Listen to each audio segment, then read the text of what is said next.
Hey, what's going on? Back with another video. Today I have the Xbox Elite Series 2 controller. Been looking forward to trying this. I have tried the scuf Vantage before. I was not a big fan of that. That one I sent back. It just felt too big in my hands and it just had a few issues with it. So hopefully this guy is going to be good. I'm hooking this up to a PC, so it will not be used on an actual Xbox. And let's tear into it.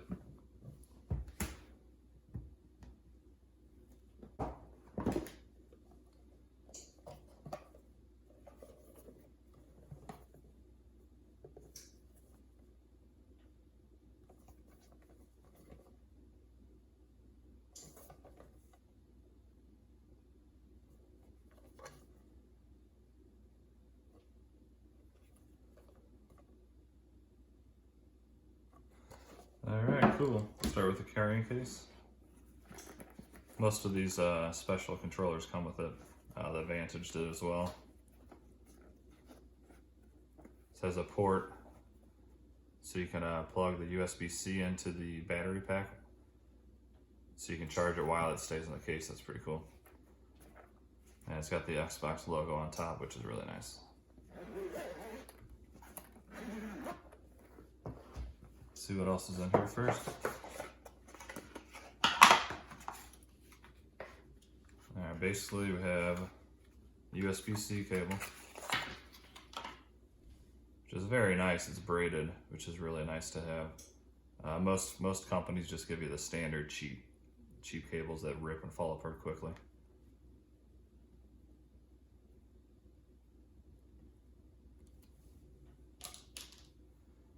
And they actually give you a pretty long cable.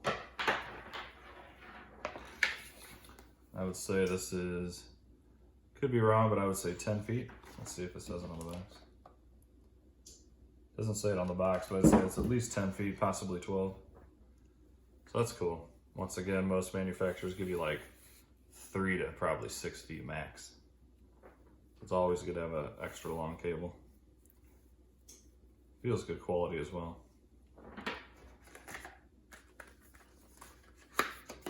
All right. We have, of course, the manual.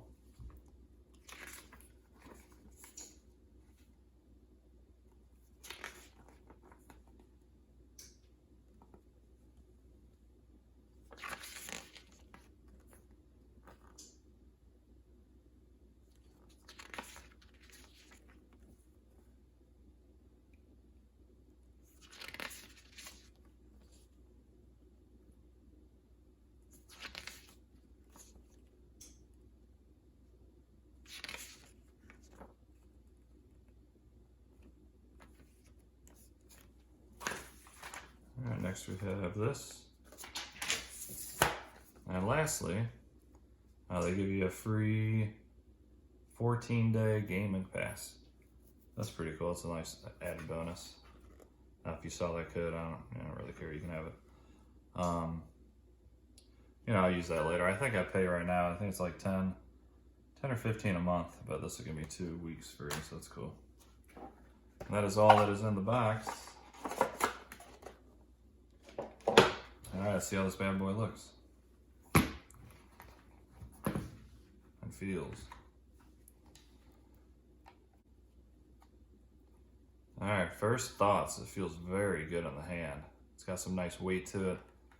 This textured grip, it feels really good. And it goes all the way around back. Very nice. This actually feels like a premium controller.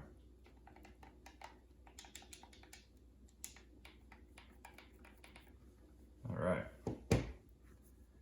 Then what's in the case, you have a tool, nice metal sturdy tool. And this is to adjust these paddles, which if you tighten, it's gonna make it harder to push around like this. And if you loosen, it's gonna be really wobbly. So I'm gonna have to mess with those. Right now, I'm sure they're just to the setting of a standard Xbox controller. Let's see.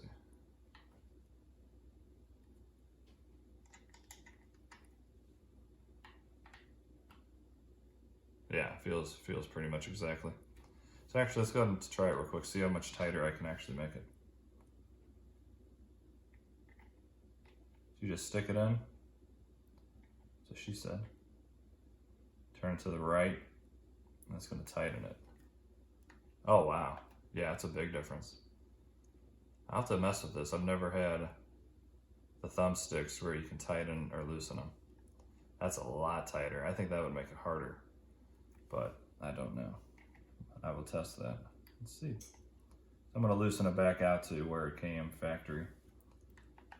And as you go in, the screw actually goes into the controller some, so now you know exactly what depth it is. So if you want to go back to standard, it just goes flush. All right, on to the next. So this comes with a different D-pad if you want.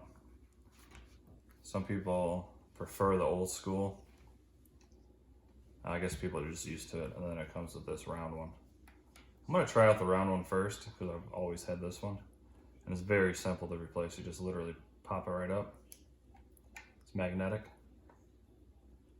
And that piece is also magnetic. It's super simple to change. Pops right in, simple.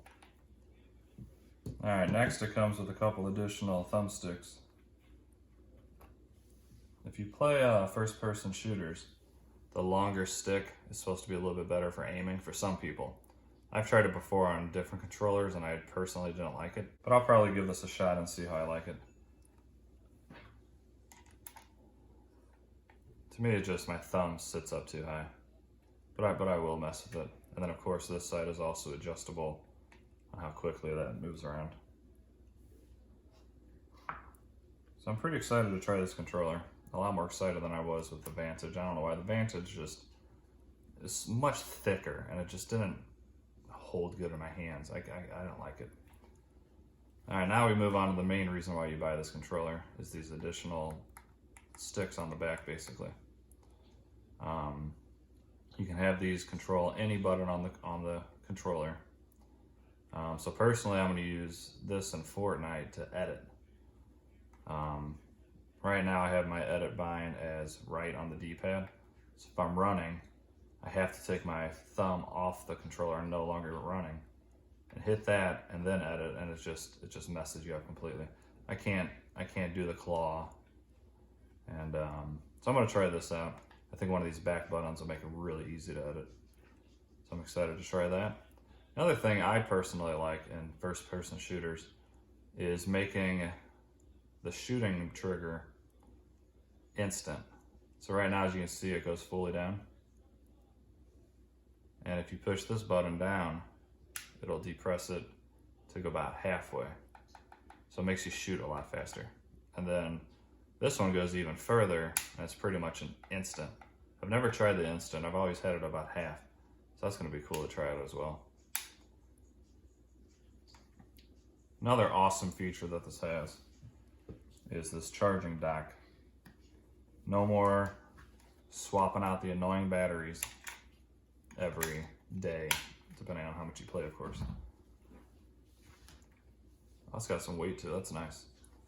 So basically, you plug this in USB-C, and you can just set this and keep it on your desk. And then the controller, there's 3 pins on the back, connect to that, and that's what charges your battery. Just literally just set it on there like that, and now it's charging. So really, you don't ever have an excuse to have a dead battery. I'll have to look up and see how long the battery lasts without charging, but if you have this sitting right next to your Xbox or PC, and when you're done using it, just throw it on there and you'll never have a dead battery. So that's also a cool feature. That's a very cool feature to have. That's one thing that the Vantage did not have, and this is cheaper than the Vantage. I believe the Vantage is still $200 for the wireless one. So that's pretty cool. You got your USB-C port, and then this is how you connect it with Bluetooth to the PC or your Xbox. To turn it on, you just hold down the Xbox button like every other Xbox. And then if you ever want to remove these, or if you find that they're in the way, you can just literally pull them right out. It's also magnetic, so very easy to put in. That's it. So I'm excited to try this. The game I'll be trying it on is Fortnite. Hoping it'll help my editing. And right now I play on the PC with a PS4 controller. And that works fine, but like I said, I can't get used to one of the other buttons to edit. So if I have to take my thumb off the joystick, then it really slows you down and messes you up. So hopefully I can be running, just click that and edit, you know. So I'm anxious to try this out. I think it's gonna be a great controller. Oh, and real quick, just to show the pass-through. So you can keep this in the case, have the controller in there, close it. You can pass the USB-C cable right through that hole. And then just keep this, and it'll charge while it's inside the case. So that's pretty cool too. They thought of everything with this one. Pretty excited to try this one out. See if there's a size difference with the original Xbox controller. Or if we can see one.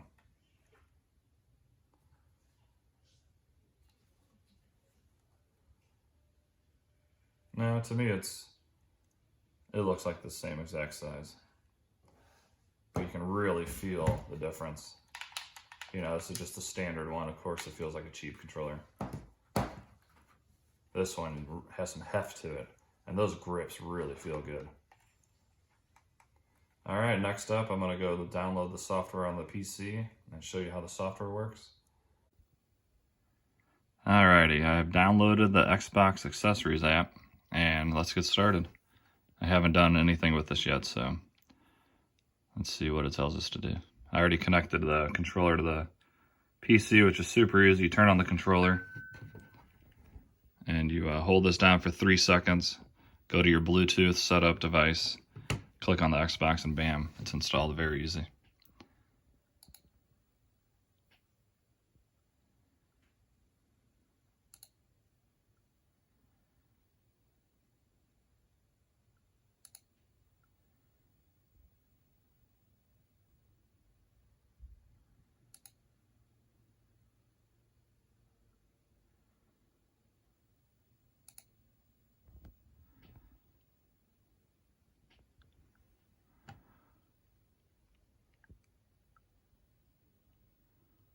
All right, and to configure it, you have to hook it up with the USB-C cable. You cannot do it wirelessly.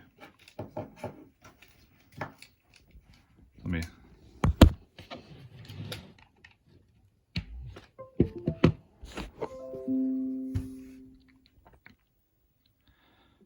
All right, so the first time you plug it in, or at least for me, there's an update required, so I'm gonna go ahead and do that real quick.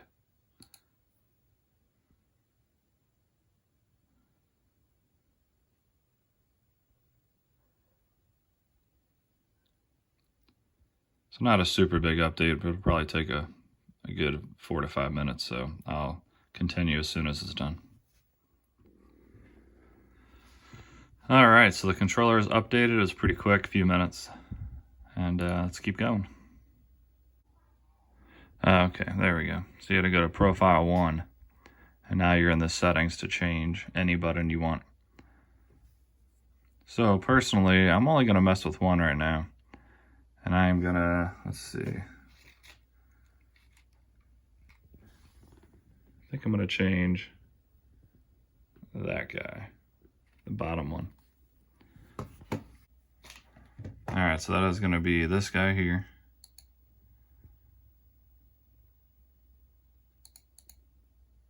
And right now it's on, it's acting as if it's the X button. So I want to change that to right on the D-pad, because that's currently what I have my edit bind.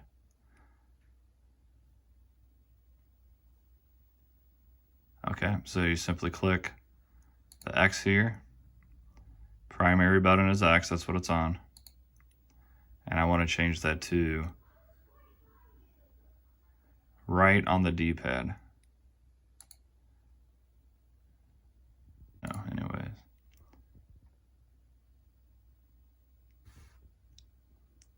All right, so as you can see, I changed it from the X over to the right on the D-pad.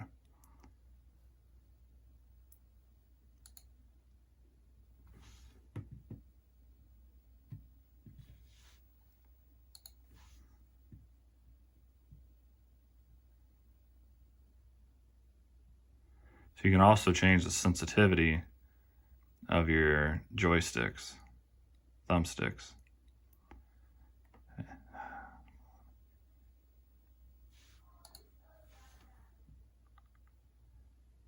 That I'm not going to mess with right now. I'm going to do some testing later tonight and do a whole bunch of different settings and see what I like, and then I'll update this video or make a separate video on what I like and what works for me. So you can do that on the right stick as well. And then as you tighten and loosen those, of course, this is going to go faster and slower. So you really have to literally dial in the settings you perfectly want for the game. Triggers. So as you can see, the light depends on how hard you push it, but I'm barely pushing it, and it shows exactly how far down you're going. So I'm going to up this to the shortest setting, and I basically can barely even feather it. Like I'm trying to feather it like the previous one, and it just won't let me because it's such a short distance to push down on the trigger. So that's going to be cool. I'm going to mess with those as well. Vibration. This is different. This one has 4 vibration motors. 1, 2, 3, 4. Most controllers only have them here. PlayStation 4 only has them here. So it might be an interesting feature to have them up here as well. Personally, I don't like vibration on. It wastes battery and it just doesn't feel right, especially in first-person shooters. And then a big thing that a lot of people have actually complained about, myself included, is the brightness of this little X. If you have it full bright like it is, it's very, very bright in a very dark room. So I'm going to try about half, see how that does. And that is it. All right, and that is it for now. I am going to, like I said, mess with all these settings. I should probably change a few of these and see if I can get used to it. It's a big learning curve when you've been playing for a long time, and now you have to introduce some random buttons on the back of your controller. But of course, it's something anybody can learn, and if it helps out, then I'll keep it. Hopefully it'll help out a lot with my edit binds, and maybe even switch one of these to jump. Hope you enjoyed this video. If you found it helpful in any way, please do me a favor and hit that like button. And also subscribe. I'm going to do some other videos on the Xbox controller. Might do a few tests to see if it can actually speed up my edits and see how the hair triggers do and shooting and all that good stuff. So that's about it. Y'all have a great day, and I'll see you on the next one.